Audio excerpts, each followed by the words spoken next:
influential people that we have on our show, it takes time and patience because you have to wait for good things in life. And this is going to be one of those things that was worth the wait. So at our show today, what we're going to be talking about is learning from an agent who has sold some really expensive properties, has a beautiful, gorgeous brand, and is willing to share with us the 8 steps that it takes to go from a lead to a check. We all want to get leads, but more importantly, we all want to learn how to turn those leads into money, right? We love giving back. We love doing great things, but we also need to pay for our dinner. So we're going to be talking about that today. And fortunately enough, we have on our show today Gary Gold, who is a very, very impressive, successful real estate agent who has used a lot of things, including video, to really do amazing things and give great service to his clients while growing a dramatic business. And we're going to talk about that soon. So without further ado, welcome to the Michael Meier Show. Today, we are going to be talking about how to go from a lead to a check. We have a seriously influential real estate guest that sold some of the most expensive properties in the world with us today. So hang on to your seat because we're ready to rock and roll. Here we go. 5, 4, 3, 2, 1. Let's go.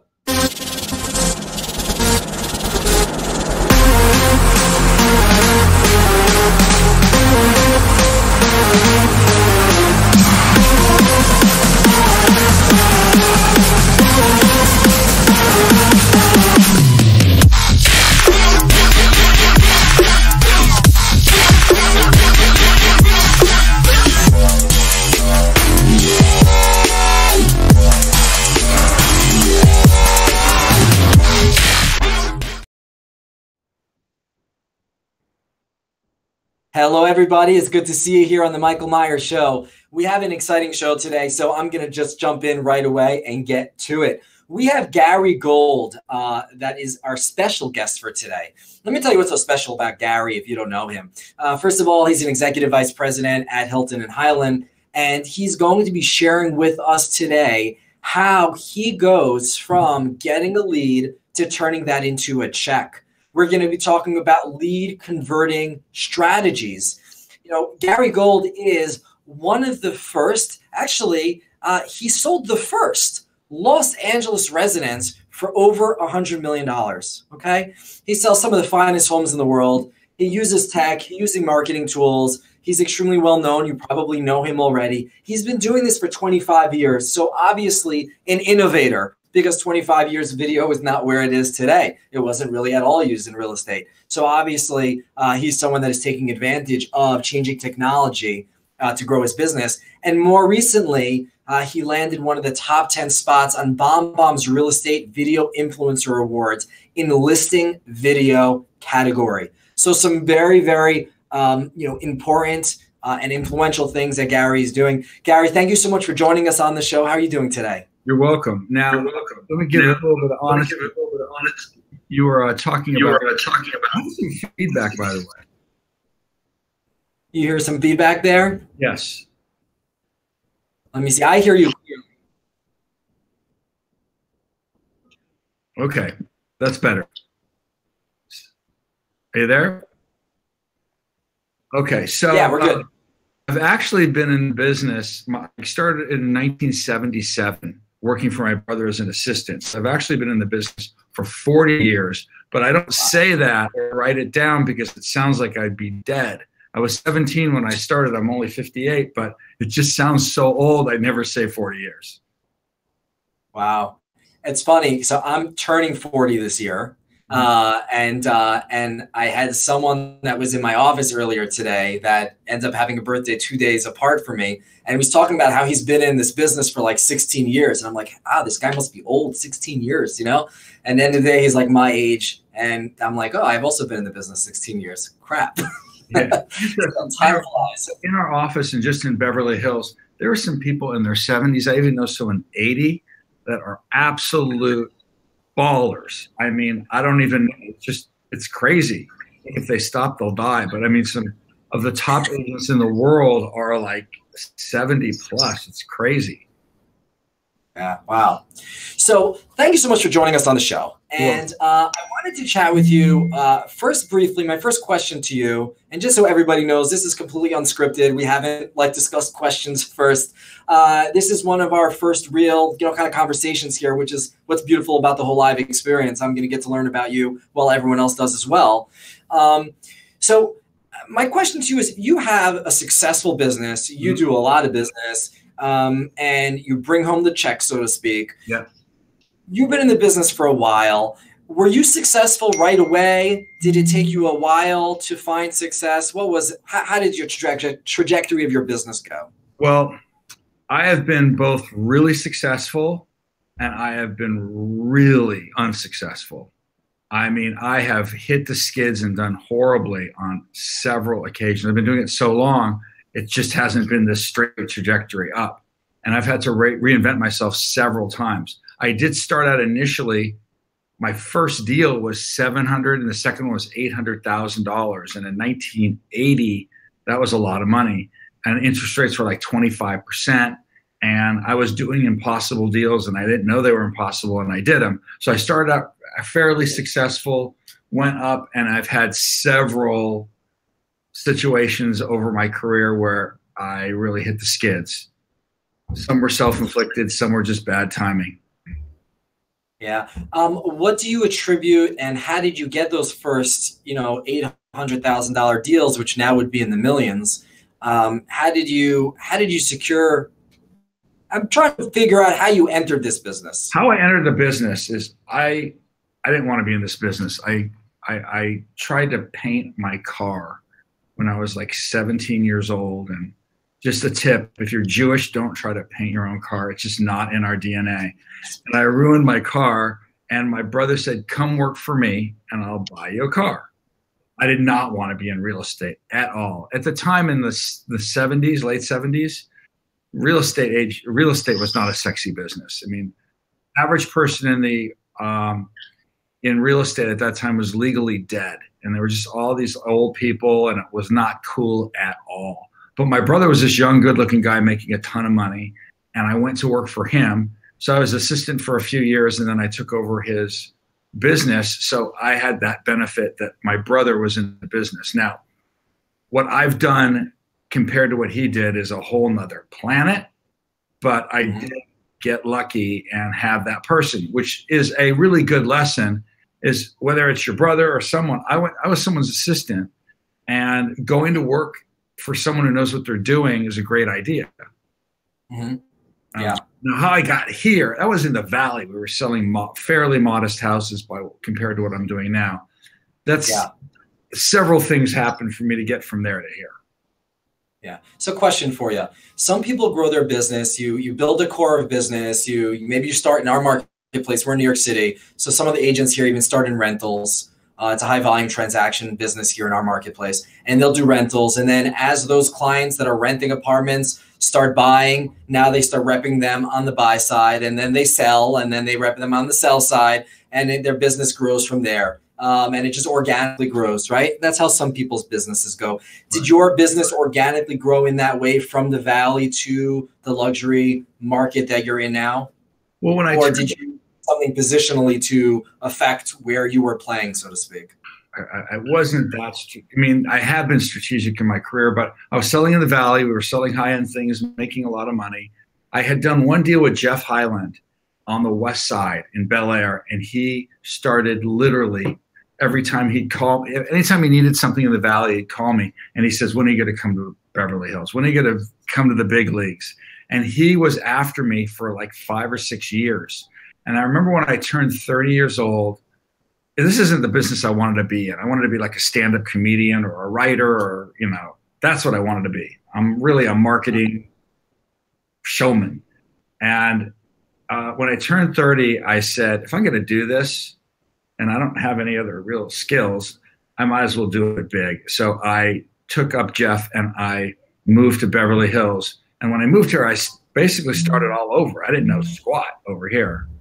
And what happened is I seized an opportunity. When I came here, I didn't know anything. And I remember I was at the Palm restaurant having dinner once, and I ran into a client that I had sold a home to in the Valley in the past, and he was in the music business, and he was a manager.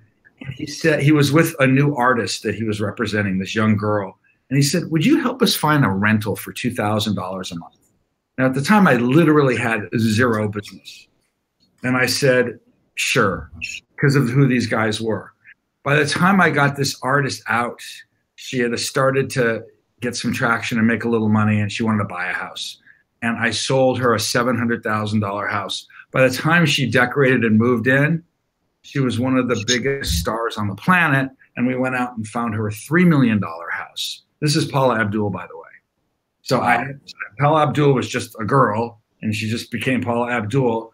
And I took, this was when there was a lot of construction going on, and I took her, I actually sold her another actress, Connie Selica's house. And I represented both of them. Connie was famous at the time. She was like a TV actress, and Paula. And I took both these girls out, and I showed them every house under construction by some like developer dude. And they hadn't been listed yet. And I'm going, one day I show up with Connie, the next day I show up with Paula, and they thought I was the shit. I can say that, I assume. And I ended up getting so much business because I had these two celebrities that I'm showing their house that they're proud of.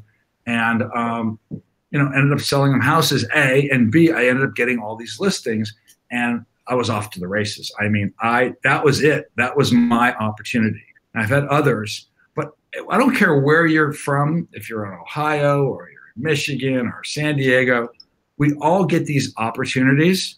Now, first of all, you recognize it or you don't. But some people don't even recognize the opportunities. But we get these opportunities, and A, you got to recognize them, and B, you got to seize that moment, and B, then you need to leverage it.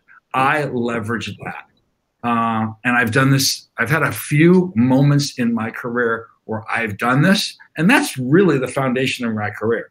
If I didn't have that moment, maybe it would have been something else, maybe not, but that's what I leveraged. Yeah, that's really great, man. That's really, that's awesome. Maybe I missed this, but how did you originally get in touch with her for the $2,000 rental? I was at the Palm restaurant, and I ran into the manager, and I just went up and said hi. Another thing, and I go up and say hi to every person you know. If you run into them or see them, go out of your way. If you hate them, go up and say hi. First of all, people really appreciate it, and you never know what could come of it. And I just went up and said hi, and they go, "Would you help us find a lease?" And they might have said, "What are you doing?" And I go, "I'm over here in Beverly Hills." And being willing to show a $2,000 a month lease turned into, having tons of $3 million new construction listings in the 80s, when that was like a big ball and house. Yeah, it's huge. It's funny, this person I was talking about a couple of minutes ago, where he told me he's been in this business for 16 years and whatever. He's not in the real estate business, but he came to my office. I'll make this story short, but it was a crazy kind of one of those tingling stories. I take my daughter ice skating on Fridays. I have a 3-year-old daughter, and I go out with her, and we're jumping into a cab on the way back, and out of the cab leaves a group of people. And I get into the cab with my daughter, and I look inside the credit card machine of the cab, and there's still a credit card in there. And I take out the credit card, and the cab driver goes, "Oh, they left your credit card, give it to me." And I'm like, it's okay, I'll handle it. And I look in the card, and it has a name of a company on it. It's actually a school and the name of a person. And I take out my phone, and first I got out of the car, I'm like, where are they? But they were gone. And I look up their school, and I get an info at email address, and I say this person lost their card and blah, blah, blah. And they ended up calling me back and saying, thank you, blah, blah, blah. They came to my apartment, picked it up. And one of the people that works in the school is thinking about getting into the real estate business. And he, said, listen, I appreciate, how honest you were. And he came in to talk to me about joining the industry. And so it's just crazy how you just gotta, I don't know if that's gonna go anywhere, but you do that enough times without even the intention. My intention was not real estate related. It was just doing the right thing by someone who lost their credit card. Right. You gotta make the effort to do the right thing. Yeah, I mean, if you really break down the DNA of selling the Playboy Mansion, the DNA of that is I did a few people favors, and it led to that. I didn't know what it was going to lead to. Let's talk about that, okay? For people that are just tuning into the show and don't know, you were involved with one of the largest sales that have taken place. Tell us about it. I know it involved selling the Playboy Mansion. Tell us just a quick brief on what happened there and then how you got to that sale. Okay. So, as I said, I sold the Playboy Mansion. I was not the heir apparent to get the Playboy Mansion. There are people that if you were doing some analysis and you came here from Mars, maybe I would have been on the list, but there was several people that were more likely candidates to take that listing down. But I ended up, first I met this architect. I met this architect because I did this fundraiser where I gave half my commission away. And I ended up meeting this architect because he was involved in doing this design house.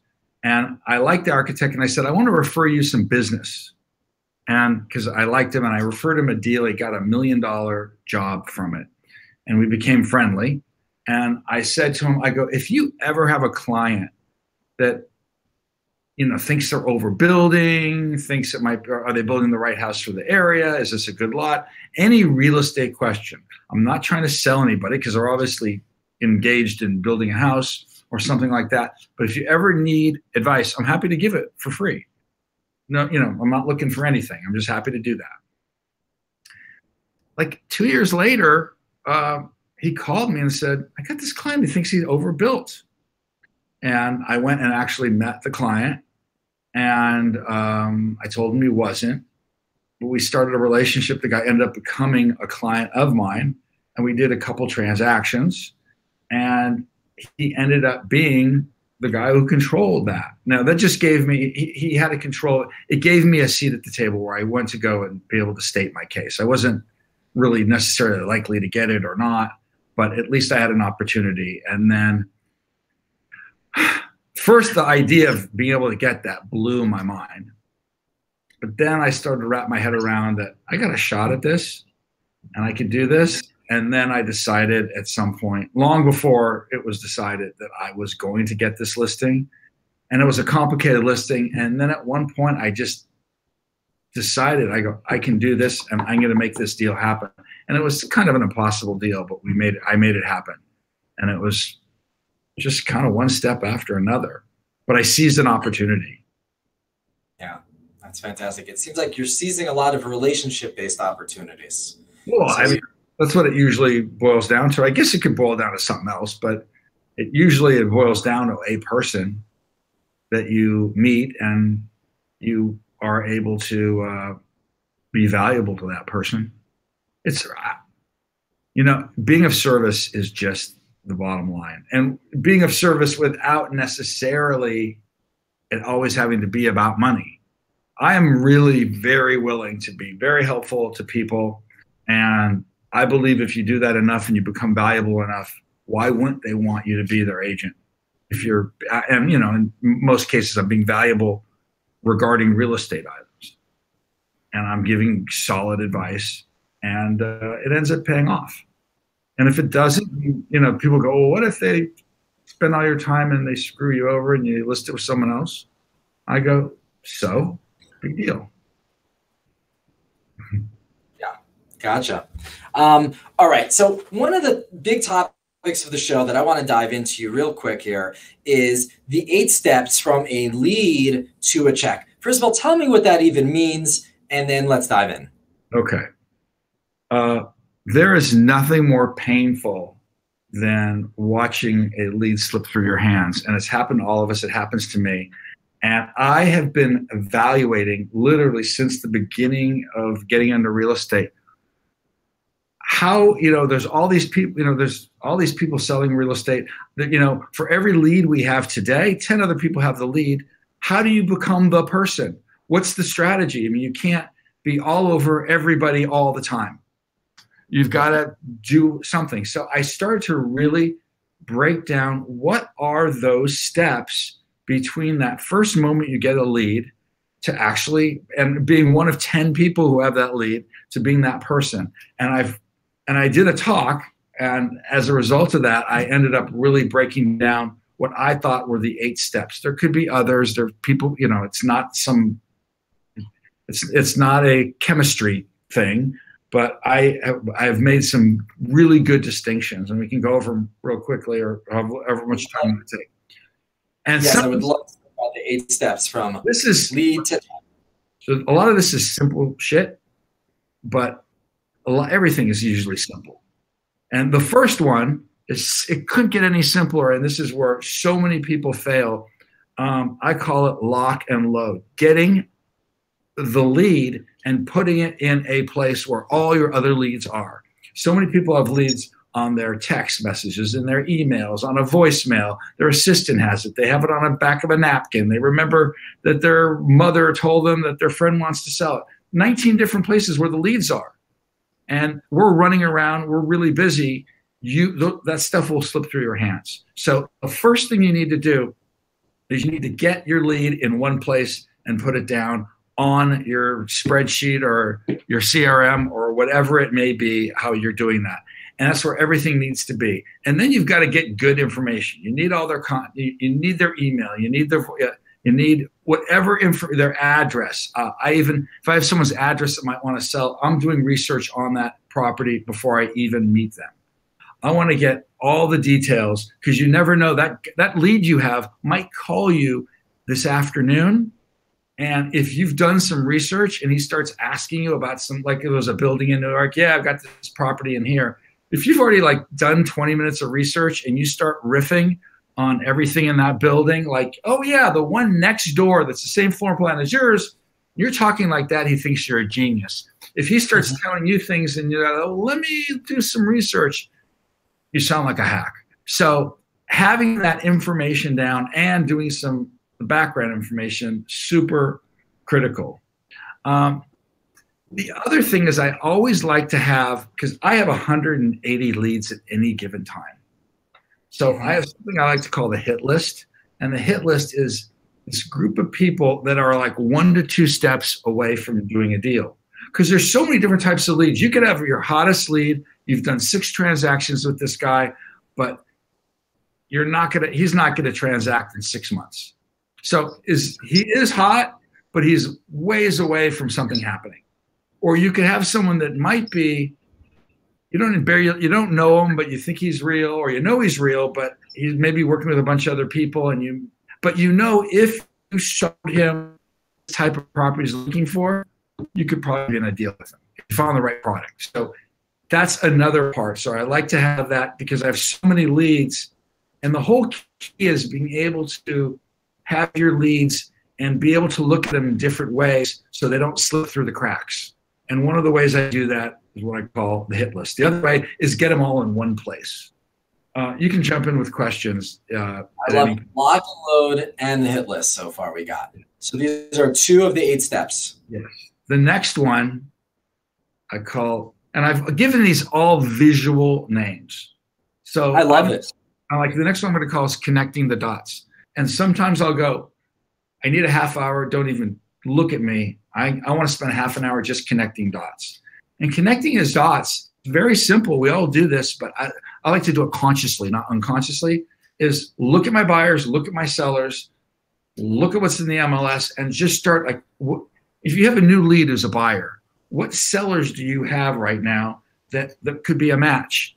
If you ever have a new buyer or a new seller and you have conversely a buyer or seller and they're both leads of yours, if you can show a buyer a listing that's not on market, this probably applies to New York as well. This buyer, you've gone from 1 to 10 to maybe one of the 1 or 2 best people. You're actually providing some value. And this seller, before you've listed anything and before you've maybe you've gone on a listing appointment with them, you're now saying, I actually have a buyer. And you show up with an actual qualified buyer. Both these people, you've been elevated. And on occasion, you might do a double pop. In our office, we do a lot of off-market deals. So connecting the dots is really, I'd say, the smartest agents. Our office, by the way, I don't know if you know much about it. We have the most successful single real estate office in the world. It's bizarre. We have 90 agents here, and we did $475 million last month. It's You can make $500,000 in this office and feel like a total loser. it's a pretty crazy thing. But the best people in this office, what they're best at, and a lot of people do this naturally. They have the ability, they know everything on the market, everything not on the market, every buyer, every seller. Every time someone farts in real estate, they know what's going on. And they have this ability to put things together. And that's their genius. I am not that much of a genius. I have to do it manually. I mean, I have some, but there are some people here that are literally freaks of nature that they have this ability. That single item is probably, if you could master connecting dots, you could have no business and brand new in the business. And if you could start doing that, you're going to make money. Yeah. So I'll translate that into our marketplace. So you live in there's less transactions going on in your marketplace. Okay. We're in New York City. There's tons of transactions going on here. And you have, it's a very transient area. People move every 3 to 7 years here. And so you may have some sellers in your mind that are thinking about it. You may have some buyers in your mind. But one of the ways that we attack it, or that I teach agents to attack it, is even if you work with a buyer and you say to the buyer, hey, we're going to try to find you an apartment. Great. Like, we're going to search, and you're going to search online yourself too. We're going to look for a thing. The real key that could happen over here is when we specifically narrow it down to a building or a couple of buildings that you like. Maybe there was an apartment that you say, oh, I wish I could have had it, but it sold 3 months ago, right? Well, I can go through the building. I can contact every single person in that line, because the lines are generally going to be the same. And I can find you another identical apartment, maybe a couple of floors up, a couple of floors down, that isn't on the market now. And if I make enough calls, I send out enough mailers, I do enough stuff, I'm eventually going to be able to find opportunities. And sometimes you find those opportunities and sometimes you don't. But even when you don't, the buyer looks at you and says, wow, like, you actually went out there and looked for stuff. You didn't just go to Google, so to speak. And we find that quite valuable. It really retains clients. Now, do you also have this where someone's saying, I want this, I don't want this, and you say, I hear what you're saying, but I'm like downloading what you really need, and you need to try this. I know you say no, please indulge me. And you could actually, because people don't, sometimes they don't know. And you might be able to talk them into like a different location or a different thing that they didn't know. I've had a client that all they wanted is a house without a pool. And then it boiled down to that it had to have a pool. It happens. Getting on to the next step. Yes, please. I call it pushing buttons. Okay, so we got 10 aggressive real estate agents all going after the same buyer or seller. They're all calling them, sending them stuff, doing whatever they're doing to get their attention. And the one thing I hate, and I say, never do this again in your career, unless you're super hot or super charming, is call someone up and say, I'm just checking in. I guess if you're a supermodel and you're just checking in, someone might pay attention. But short of that, I always call with information. I call to give them some relevant information about the marketplace, interest rates. I mean, it could be 100 different things, but I always call and say, did you know that the house next door to yours just came on the market? The house just sold. This house has been sitting there for 6 months, and yours is better. Whatever it is, interest rates just went up. I just saw something on Bloomberg this morning that the increase in prices and inventory is just like ridiculously low, and things are super hot. That's worth maybe saying to someone thinking about selling. So I call, but it's interesting. I have a client right now, been pushing his buttons for 5 years to get his attention. I have another celebrity, 4 years. I've been trying to get business from them for 5 and 4 years. They're always transacting. And after both times, after 5 and 4 years, I said the right thing at the right time. And, I keep switching the message around. But all of a sudden, it's like, no, not ready. Call me later. And then all of a sudden, you say something in a different way, in a different time, in a different, you might something. And all of a sudden they go, okay. You're like, your timing and and your message just hit.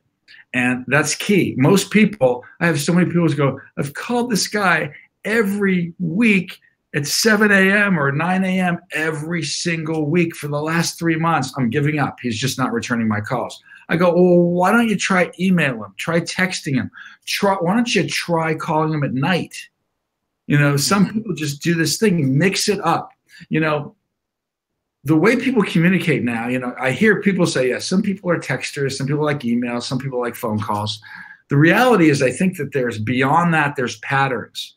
There's people, I had a client that I tried to reach him on the phone, couldn't get anywhere with him. Finally texted him at the right time, and I said the right thing in the right way of texting him, and bam, I got his attention. Then all he wanted to do was be on the phone. Once we actually got into a transaction, all he wanted to do was, when we had like stuff like that, like was concrete, all he wanted to do have it do it through email. So the patterns can change. It's just not they're a text or a phone call. That's not necessarily true. That's really wise. I'm sure you know this, but that's a very like insightful thing. I never had somebody actually explain that. Yeah, it's just based on like, you know, those two things actually about pushing buttons. The whole thing about pushing buttons is I am the most insecure real estate agent on the planet if I call someone with nothing to say. I don't say, well, I'm just checking in, or calling someone with nothing to say, because I literally am just riddled with insecurity. If I call someone with something to offer them, I'm the most secure agent on the planet. So that is what I discovered. And then I just discovered mixing things up because I wasn't reaching people. Yeah. I think what's also interesting is that sometimes I find that real estate agents will try to do the texting thing. And sometimes they'll say, well, most people probably want to text. They don't want to call. But the reality is that they don't want to make the call. And it's not necessarily that the client won't want to receive the call, but it's like, well, it's easier and less to worry about if I send a text. But I find it's a lot harder to share value in an initial text, you know? Like my initial text might be, I have something really important to talk about. Can we jump on the phone for a quick second? Right. Or, yes, the apartment next door to you just went on the market. Can we get on the phone for a second?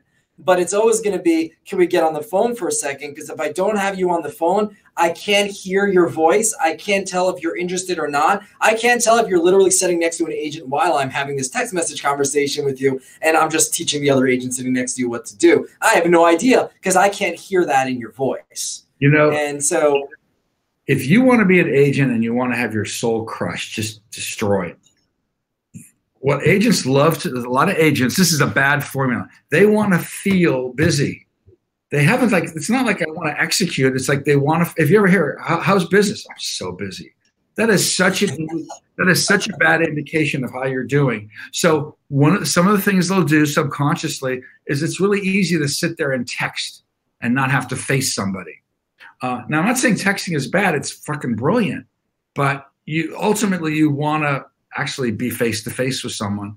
On occasions, I have clients I never see, but in general, face-to-face or on the phone. But you want to mix it up, communicate the way people want to do it.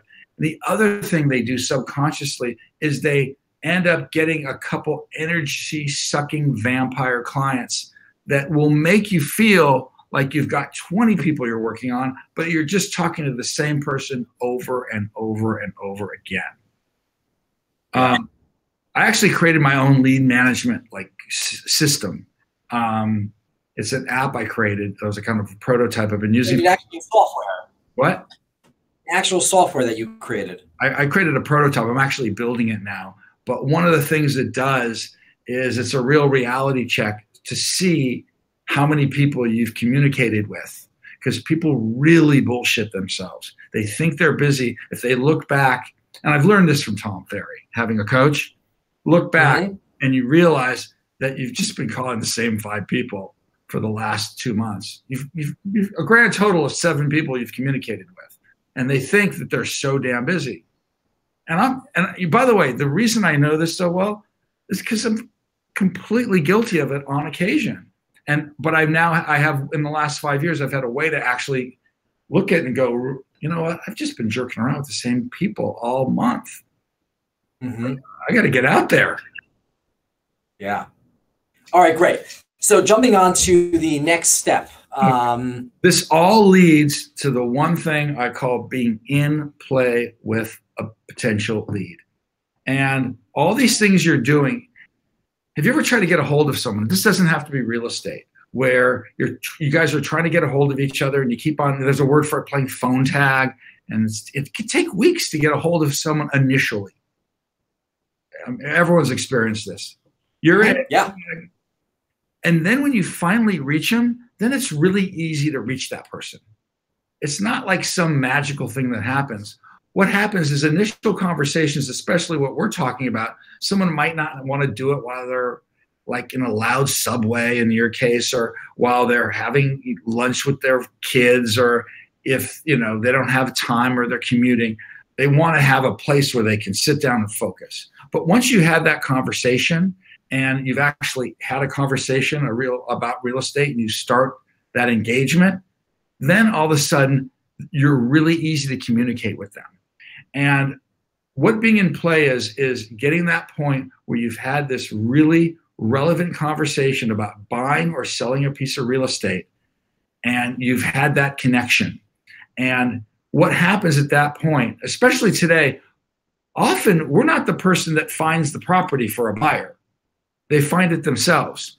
If you're the last person they had an intelligent conversation with about real estate, like if they talked to you, Michael, yesterday about $3 million apartments, and they really connected with you and you gave them some good information, and it was this thing, their cousin that they said that they would work with, who they haven't talked to in 3 months, that might not be the person they call if they hear about a property or see something on wherever you do it in New York. The first person they call is, they may text you, "Hey, did you hear about this?" He might not even call their cousin. So the more people you're in play with, that's where you end up closing people. You go from 1 in 10 to the 1 when you're in play with them. And the more people you're in play with, the more deals you have the ability to do. Now, the rub is if you sometimes blink and don't communicate with somebody, you need to make that determination on an ongoing business. How often do I need to touch base with this person? If you don't communicate with someone, they could have a meaningful conversation with your competitor, and then they're in play and you're not their guy anymore, and they end up calling that person. And that's happened to me many times, and that really is painful. Yeah. So I'm working right now on building a course, and the course is all about building relationships at scale. Because that's really the challenge, right? Is that you want to go out there and scale where you can be in play, as you describe it, with so many people. The more people you're in play with, the greater the likelihood that you will be the last call and then their first inquiry call. Right. At the same time, though, if you don't have systems and strategies in play to have all those relationships, then you just have a lot of hellos, no relationships, and they don't call you anyways just because you said hello with no value. And the trick is, how do you give value and maintain that value at play? And like even what we're doing right here, because I own a brokerage here in New York City and I have a consulting company. So I want to be in play with real estate agents. Right. And so at least I'm providing value in this way, if I'm even not talking to them, but I now have you on the show. And by the way, P.S., this show's been awesome. They're going to think it's awesome, and they're going to maybe appreciate the fact that I brought you to them because you're awesome. And then, this is my one part of the touching of the relationship. Exactly. So the next one is one of those, I would say, really insightful that I don't know how many people have thought about it. And I call it the pit stop. Another thing, instead of I'm going to go connect dots, I need an hour just to go in the pit. And what that means is I go into my lead management tool and I could spend 5 minutes, I could spend an hour, I could spend 2 hours looking at all my leads and looking where I've made mistakes. What has slipped through the cracks? Who have I have bad information about? I forgot to call.